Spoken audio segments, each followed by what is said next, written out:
I completed my BTech in the stream of ECE in 2019.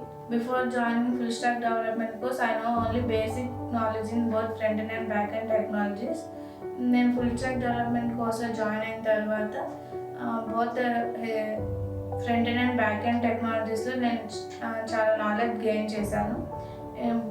ఈ ప్రోగ్రాంలో every weekend topic wise assignments conduct చేస్తారు. ఇక్కడ practical నాలెడ్జ్కి ఎక్కువ importance ఇస్తారు. మెంటర్ వచ్చి ఎవ్రీ స్టూడెంట్కి గైడెన్స్ ఇస్తారు. After completion of program I got an offer in Symphonize as a associate full stack developer. So I recommended you to join in bitLabs. Thank you bitLabs.